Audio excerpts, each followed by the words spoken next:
Vážení spoluobčania, prihováram sa k vám ako kandidát na post primátora mesta v nadchádzajúcich komunálnych voľbách.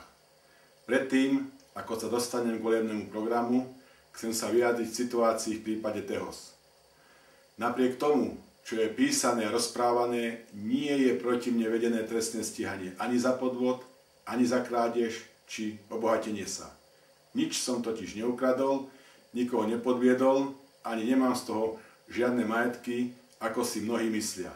Naopak, v celom prípade som prišiel aj o veľkú sumu svojich vlastných peňazí, ktoré som zarobil počas 20 rokov svojej práce. V tejto chvíli, keďže prípad nie je ešte ukončený, nič viac povedať nemôžem. V Spojených štátoch amerických, nech si o tejto krajine myslíme, čo chceme, súdny proces prebieha tak, že 12 nezávislých poradcov počas súdneho procesu počúva sudcov, obžalovaných, prokurátora, oboznamuje sa so všetkými faktami procesu. A potom niekoľko dní, ba týždňov sa títo poradcovia radia o vine či nevine obžalovaného. U nás v Dolnom Kubíne stačí, aby o prípade niekoľkokrát napísali miestne noviny, aby primátor mesta vystúpil na 5 minút v televízii a vinník je jasný a známy. Čo tam po prezumpcii neviny alebo po nejakých dôkazoch? A kedy napíšu noviny, že kotolňa v Tehose stála 65 miliónov korún a taká istá v nedalekom meste 110 miliónov korún, teda o 45 miliónov viac? Kedy noviny napíšu, že porovnateľné náklady na rozvody tepla v inom blízkom meste stáli o viac ako 100 miliónov korún ako v Dolnom Kubíne? Noviny nenapíšu, že som z eurofondov pre Tehos zabezpečil 75 miliónov korún. A pritom nestala za mnou žiadna politická strana, žiadny politický tútor. Jednoducho sme pripravili kvalitné projekty, ktoré boli schválené a peniaze boli pridelené.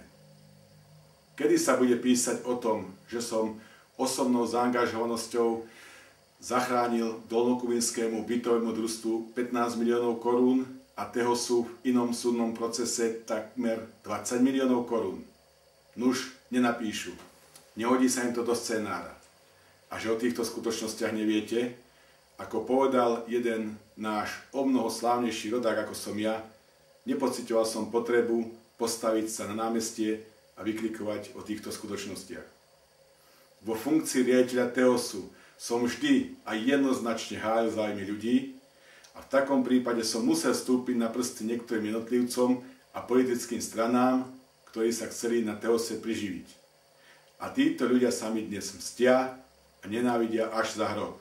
Áno, spravil som chybu, čo som si však hneď bez okolkov priznal. Z chyby neobvinujem ani vás, ani primátora, ani poslancov, pretože chybu som skutočne spravil ja. Avšak ten, kto robí aj chyby a ja som tiež len bežný človek. Ak táto chyba bola taká strašná, ako sa ju pokúšajú vykresliť, ako je potom možné, že Tehos bez problémov funguje? Ako je možné, že teplo v Dolnom Kubíne je lacnejšie ako inde? Ako je možné, že táto firma prináša mestu zisk? Práve vysoká investičná efektívnosť, ako bol Tehos rekonštruovaný, spôsobuje, že je na tom tak dobre. Oproti starému systému vykurovania prináša ten nový, ktorý som vybudoval, mesačnú úsporu na jeden byt približne 20 €. To znamená, že tí odberatelia, ktorých byty a príbytky sú vykurované Tehosom, ročne usporia viac ako 200 €. Každý rok, vážení spoluobčania. Je to preto, lebo pri jeho obnove som do neho vložil všetko svoje úsilie, a skúsenosti tak, aby podnik mohol prinášať ľuďom užitok bez ohľadu na to, že som zanedbával ako seba, tak i svoju vlastnú rodinu. A on aj užitok prináša, napriek tomu, podľa mnohých, tak strášnemu podvodu. Nie je čudné, že napriek tomu všetkému, čo sa popísalo, čo som vykonal, ešte stále behám po slobode? A zase myslíte, že mám nejaké kontakty, alebo vari ste toho názoru, že som si niekoho kúpil, alebo že som snáď, nedaj Bože, nejaký mafián? Naozaj vám toto všetko nepripadá nejaké čudné? Preto prosím, počkajte na koniec celej veci a keď budem odsúdený za podvod, za krádež, obohatenie, potom ma, prosím, za takého aj považujte. Najviac na tom všetkom ma bolí to, že na jednej strane som pomohol ako mestu, ako organizáciám, tak i vám ľuďom, veď v Skúrení meste boli stále veľké problémy, ktoré som svojou prácou a umom vyriešil, ale keď som ja na oplátku potreboval pomôcť, to isté mesto a tí istí ľudia sa na mňa nielen vykašľali, ale ma ešte aj potopili. A tak aj touto cestou srdečne a úprimne ďakujem terajšiemu primátorovi i niektorým mestským poslancom, nie všetkým, za všetko to, čo pre mňa v úvozovkách vykonali. S odstupom času je mi jasné, že tento prípad poškodil ako mesto, ako Tehos, tak i mňa, i moju rodinu.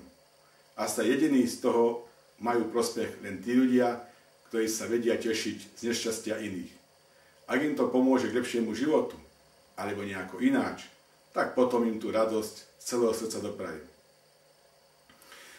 V Dolnokuvinskej Terézii pred časom vystúpil určite najspravodlivejší zo všetkých poslancov v mestskom zastupiteľstve a hovoril o tom, ako akvapark bol špičkovým dielom samosprávy a príkladom toho, ako sa má samospráva v týchto veciach správať a podobne.